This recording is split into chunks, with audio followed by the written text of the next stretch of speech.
Firaun atau Paraoh adalah sebutan bagi penguasa kuno Koptik, penduduk asli Mesir. Semasa hidupnya, Firaun dikenal sebagai raja yang jahat dan keji kepada rakyatnya. Mengutip buku Memang untuk Dibaca, 100 Kisah Islami Inspiratif Pembangun Jiwa tulisan Rian Hidayat, Firaun mengumpulkan ratusan ribu penyihir untuk melawan Nabi Musa, Nabi Harun, dan para pengikutnya yang jumlahnya tidak seberapa. Berkat mukjizat Allah Subhanahu wa Ta'ala, rombongan Nabi Musa berhasil mengalahkan Firaun. Allah menolong Nabi Musa dengan menurunkan mukjizat kepadanya, sebagaimana yang disebutkan dalam firman-Nya berikut ini. Dan, ingatlah, ketika kami membelah laut untukmu, sehingga kamu dapat kami selamatkan dan kami tenggelamkan, Fir'aun, dan pengikut-pengikut Fir'aun, sedang kamu menyaksikan. Quran Surat Al-Baqarah, 50. Dalam peristiwa itu, Allah mewahyukan kepada Nabi Musa agar memukul tongkatnya ke permukaan Laut Merah. Secara tiba-tiba, air laut terbelah menjadi dua bagian. Nabi Musa dan para pengikutnya pun melenggang bebas melewati lautan tersebut. Saat Fir'aun berada di tengah-tengah lautan, air yang terbelah tersebut menyatu kembali. Alhasil, Fir'aun dan pasukannya tenggelam dan tak mampu menyelamatkan diri. Meski tenggelam di tengah lautan, jasad Fir'aun diyakini masih utuh sampai sekarang. Keberadaannya pun telah terbukti secara ilmiah lewat penelitian-penelitian yang dilakukan. Lalu, bagaimana kondisi jasad Fir'aun menurut Al-Quran?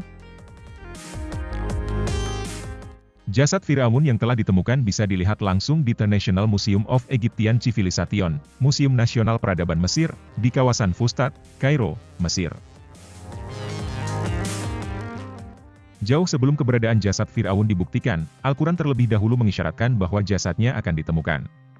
Hal ini termaktub dalam Al-Quran. Allah berfirman, "Maka pada hari ini kami selamatkan badanmu supaya kamu dapat menjadi pelajaran bagi orang-orang yang datang sesudahmu dan sesungguhnya kebanyakan dari manusia lengah dari tanda-tanda kekuasaan kami." Quran Surat Yunus, 29. Mengutip buku Ensiklopedi Iman oleh Syekh Abdul Majid Az-Zandani, dokter bedah berkebangsaan Perancis, Dr. Maurice Bucaille mengatakan, berdasarkan penelitian yang dilakukan terhadap jasad Firaun, tampak bekas-bekas yang menunjukkan bahwa penguasa Mesir kuno itu mati tenggelam. Salah satunya dari kandungan garam laut yang terdapat pada jasad. Hasil sinar X juga menunjukkan bahwa tulang jasad Firaun mengalami pengeroposan tanpa ada proses penghancuran, baik pada kulit maupun daging. Ini menjadi bukti kuat yang menunjukkan bahwa Fir'aun benar mati karena tenggelam. Kondisi jasad Fir'aun yang masih utuh menjadi bukti kebesaran dan kekuasaan Allah Subhanahu wa Ta'ala. Hal itu sekaligus mengukuhkan keyakinan umat Muslim bahwa apa yang diturunkan kepada Nabi Muhammad adalah benar-benar wahyu dari Allah Subhanahu wa Ta'ala.